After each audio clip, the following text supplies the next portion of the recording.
to get started. It's Tuesday, May 1st, 2018, and we're going to continue with our verse by verse in the book of Galatians. We left off last time in Galatians chapter 4, verse 11, so we're going to continue, and we're going to go from Galatians chapter 4, verse 12 into verse 20 tonight. And so, we left off last time with Paul teaching the Galatians about not being under bondage under the elements of the world, under the weak and beggarly elements, and for them to make sure that they make a choice not to be under that, and that they go ahead and study. So what we're seeing is that they not be under the bondage of the elements of the world, and that they go ahead and that they went forth and understood that liberty was the way to be, not under law, and that grace and faith was the way to be, not under being deceived through the Judaizers. So we'll continue on in verse 12 of Galatians chapter 4. What we see here, it says, Brethren, I beseech you, be as I am, for I am as you are, even of envy at all. This is where Paul's continuing to talk to them, and he's going to talk to them about how he's going to talk to them, in this continuation about liberty. He's going to remind them about their past relationship with them versus their present relationship, the Galatians with Paul, and their relationship, how they were with him in the past, and how they are with them. There's a difference. How they used to be. The Galatians weren't with them when they weren't so deceived. Were actually very good with them. And now that the Judaizers came and tricked them, he's going to be very concerned, very worried about them, wondering about it a little bit. So, but first we'll open up in prayer, and then we'll go ahead and get started with Galatians chapter 4, verse 12 through 20. So, Lord, we're thankful for this dispensation of grace and the ministry of reconciliation, that we can go and operate as your ambassadors into a present evil world to see souls saved for your glory.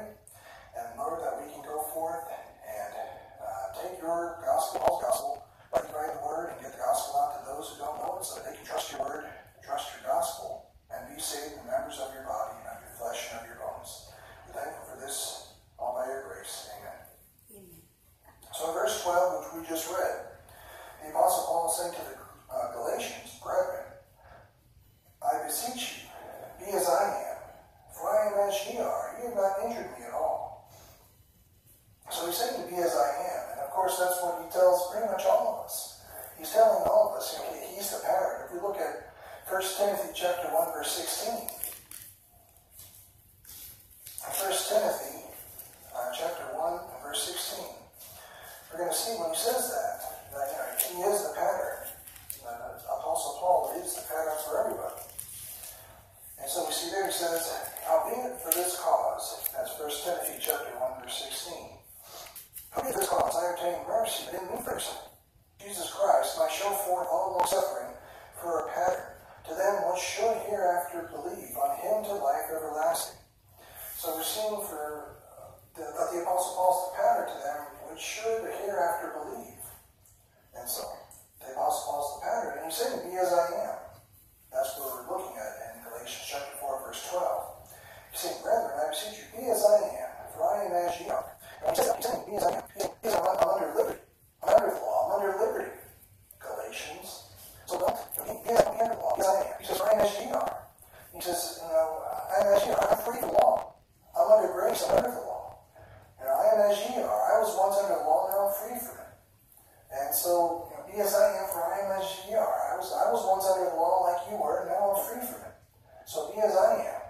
I was once like you. I was as ye are. And that's what he's saying to the Galatians. And he's saying, you have not injured me at all. Even though you did wrong, and you were deceived, and you were tricked, you haven't injured me at all. Just that, he's essentially saying, let's get back to where you should be, Galatians. Let's go back to where we need to be. So he's saying, you haven't injured me at all. And so we see that there from verse 12. He says, be as I am, for I am as ye are. You have not injured me at all. He says in verse 13, you know how through infirmity of the flesh I preached the gospel unto you at the first. And so you're seeing him say that there's an infirmity in his flesh that he preached the gospel to them. And he says, you know. And so he's telling them, you know how I preached the gospel unto you at the first.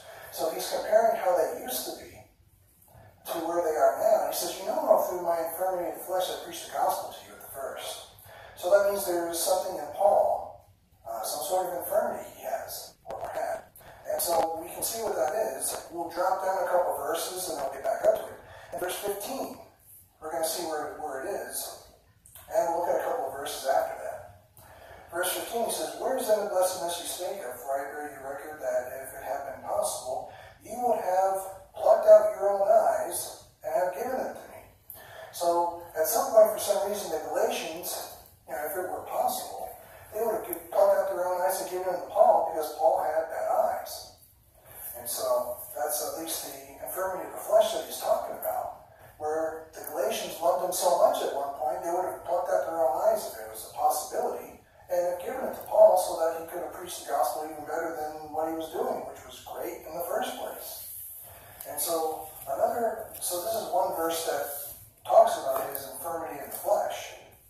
If we go a couple chapters later, still remaining in the book of Galatians, we'll go to Galatians chapter 6, and we'll go to verse 11.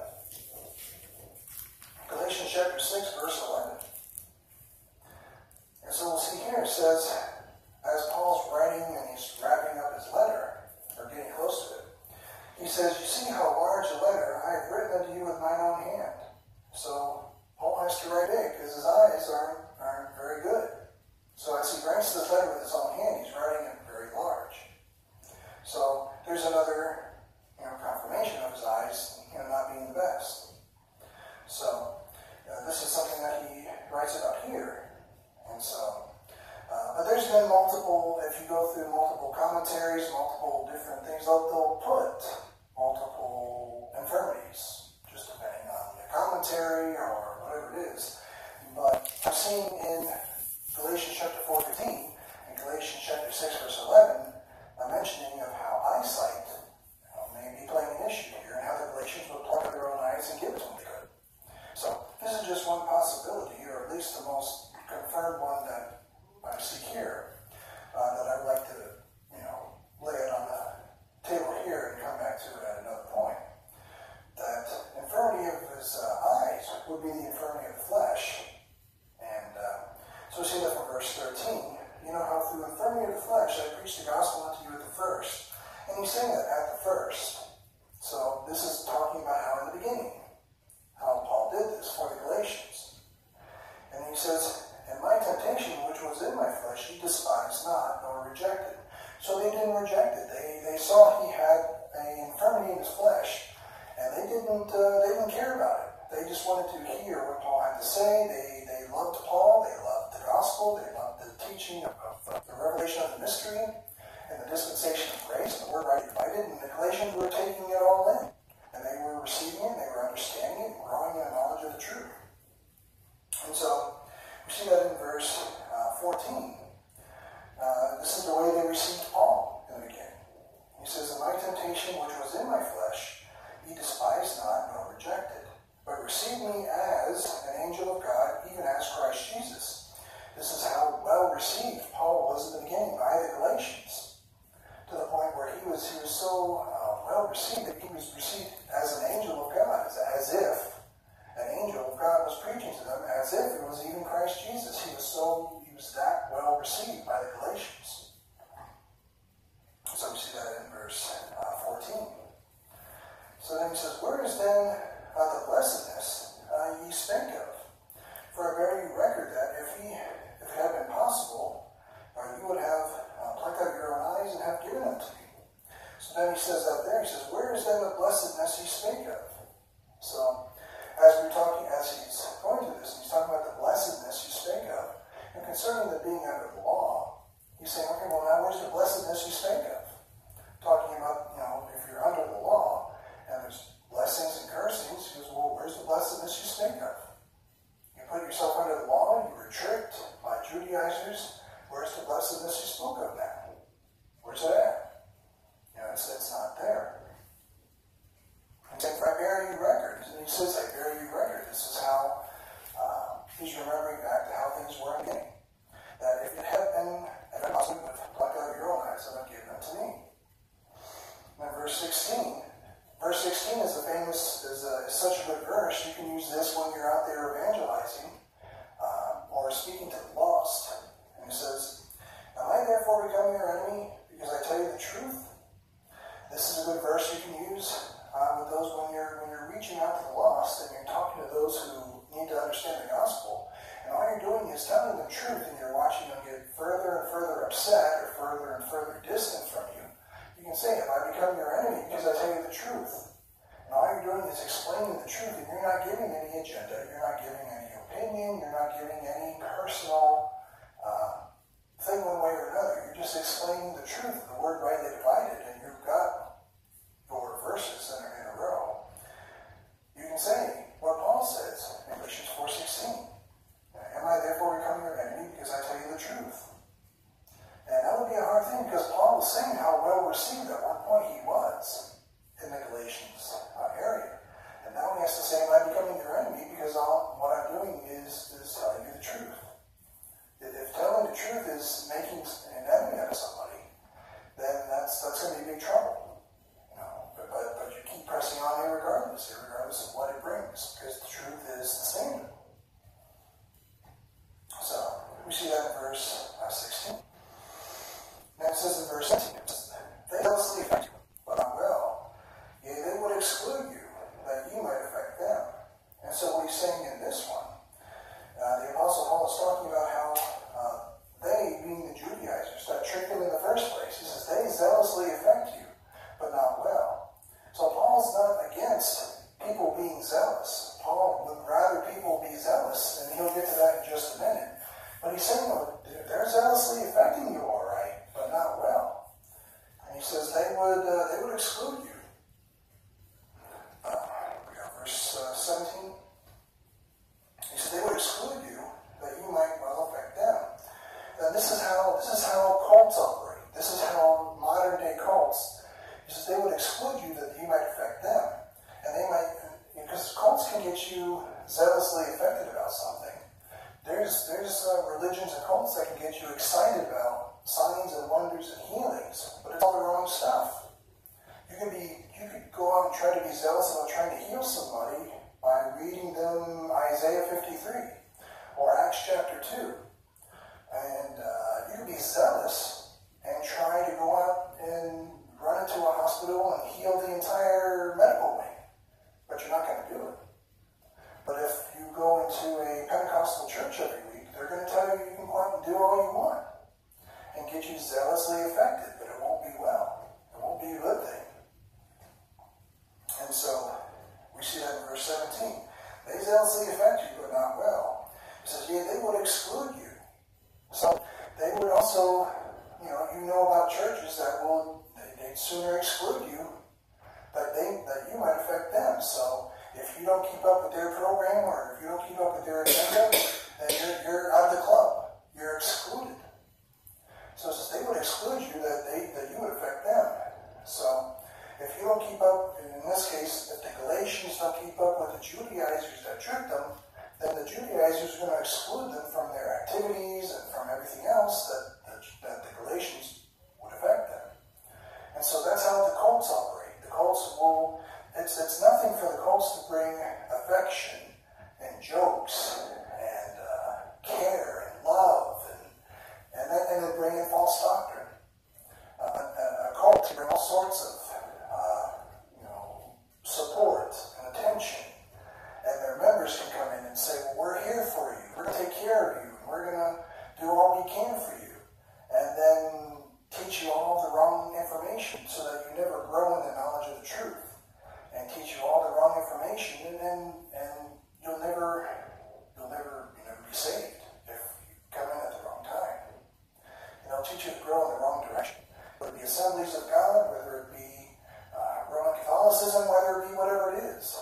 You grow in the wrong direction, and that'll make it all the more harder for an individual to be saved with the actual gospel of grace. 1 Corinthians 15, 1-4. The more they're listening to support, affection, feelings, love, care, and not actual Bible doctrine.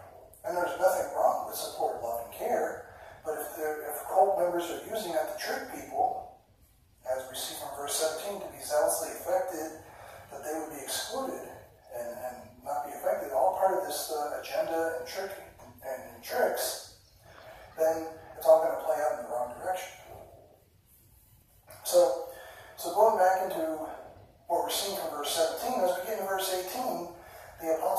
not against being zealous.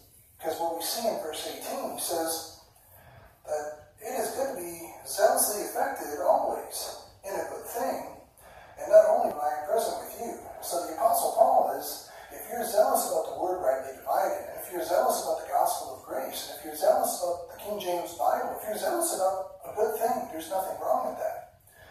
But Paul is saying, if you're having, in the case of the Galatians, if the Judaizers are getting zealous about the wrong things, then it's meaningless. So he's making sure they understand, don't just be zealous about anything. Don't just be zealous about anything coming along. You've got to be zealous in the right things when it comes to that. Because at the judgment seat of Christ, you'll be able to put your works to the fire. That's 1 Corinthians chapter 3. And get the reward that's necessary that comes out of it. If you're zealous about trying to heal people and get everything you can from Acts chapter 2 or Isaiah 53 and everything that comes along with all the wrong information, if you're saved, then the judgment seat of Christ will be a very bad day for you. If you're not saved, the great white throne judgment will be an even worse day. So, zeal in the right things will pay off very well. So, we'll see that there in verse 18. Excuse me. So it is good to be zealously affected, always in a good thing, not only when I am present with you. Being zealous of a lie is not a good thing. So, in verse 19, he says, "My little children, of whom I travail and birth again until Christ be formed in you." And so we see that in verse 19. Paul says this also, if you look at 1 Corinthians chapter 4, he says this also of the Corinthians as well, referring to them as little children. If you look at 1 Corinthians chapter 4, and verse 14. 1 Corinthians 4. He refers to them as sons in this one. And this is what he was referring to earlier in the chapter about them not being servants but sons. So we'll see this here again. 1 Corinthians chapter 4 and verse 14. He says, "I write to shame you, but as my beloved sons I warn you." And then he talks about how, "For though ye have 10,000 instructors in Christ, yet have ye not many fathers, for in Christ Jesus I have begotten you through the gospel." But he refers to the Corinthians as beloved sons. And he's referring here to the Galatians in verse 19. He says, "My little children." So he's always referring to them as beloved, as sons, as family in the faith. But he's saying, "My little children, I shall on birth again until Christ be formed in you." So he's pretty much working on starting over concerning doctrine. And he's got to get them to, as he knows they're already saved, he's got to have Christ be formed in them again. And that's by putting off the old man and putting on the new man again. So if you look at Ephesians chapter 4, look at Ephesians 4, verse 24.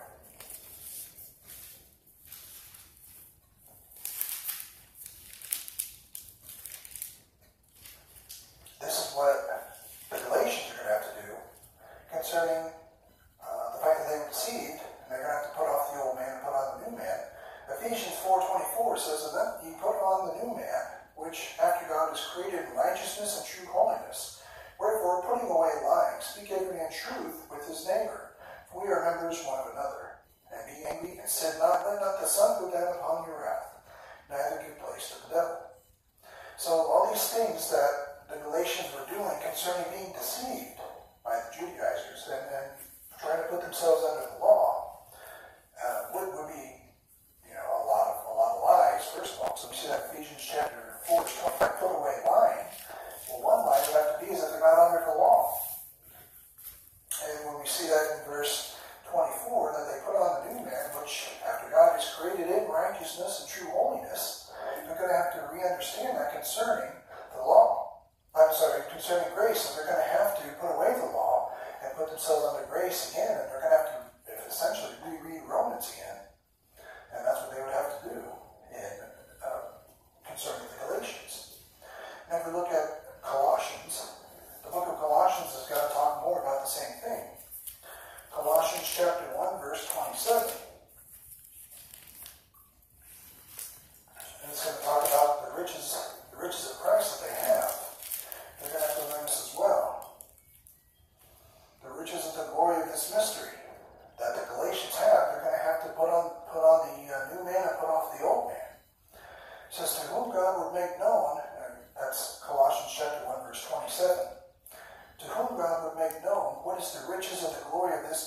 among the Gentiles, which is Christ in you, the hope of glory, whom we preach, warning every man and teaching every man in all wisdom, that we may present every man perfect in Christ Jesus. Paul says, whereunto I labor, striving according to his working, which worketh in me mightily. Then as we go into the next chapter, or actually chapter 3, and we go to verse 10, Paul talks about the new man again, which the Galatians are going to need to do. They're going to need to put on a new man. Colossians chapter 3, verse 10 says, and have put on the new man. We'll start in verse 9. Lie not one to another, seeing that ye have put off the old man with his deeds, and have put on the new man, which is renewed in knowledge, after the image of him that created him. Where there is neither Greek nor Jew, circumcision nor uncircumcision, barbarian, Scythian, bond nor free, but Christ is all, and in all. Put on therefore, as the elect of God, holy and beloved, bowels of mercies, kindness, humbleness of mind, meekness, long-suffering. And so we see that there in verse 11, that there's neither circumcision nor uncircumcision.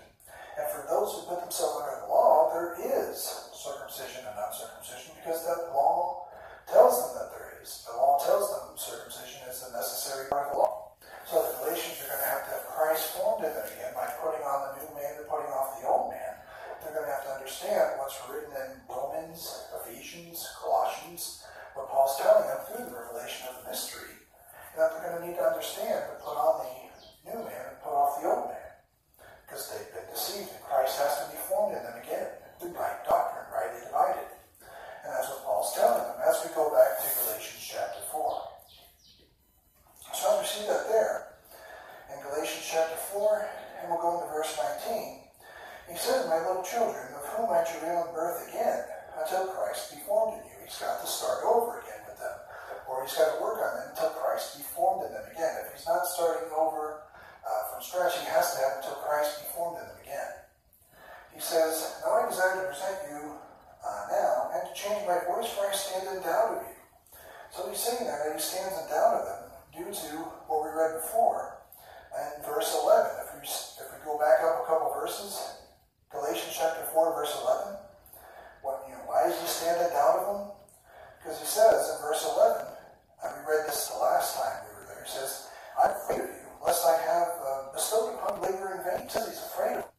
See that before. And so he says, until he desires to be present with them.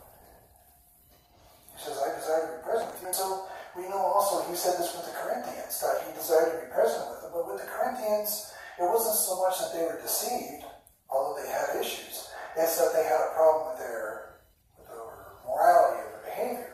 So if you look at 1 Corinthians chapter 4, verse 21, he also desired to be present with the Corinthians too. But he had something more to say to the Corinthians than he did to the Galatians. 1 Corinthians chapter 4 and verse 21. So he desired to be present with the Galatians, and he desires to be present with the Corinthians. But for the Corinthians, it was something different rather than with the Galatians. With the Corinthians, 1 Corinthians chapter 4, verse 21, he says, what will ye? Shall I come unto you with a rod, or in love, and in the spirit of meekness? So whether the Corinthians cleaned up their act or not was how Paul was going to come to them. Do I need to show up, with a rod? Do I need to come over there and, whap somebody over the head when I get there? Or will I show up in the spirit of meekness? Are you guys going to clean up your act, Corinthians? Or do I need to show up there and, with a rod? That's what he's saying here.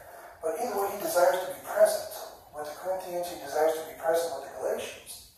And so what he's saying there, and going back to Galatians chapter 4, verse 20, he's saying he desires to be present with you now, and to change my voice for he stands in doubt of him. So he stands in doubt of him because he understands that there's deception. And that he's formed in them again, he's got to work with them again. Because he remembers their prior service. He understands their prior understanding that they would have once at one point plucked out their own eyes and given it to him.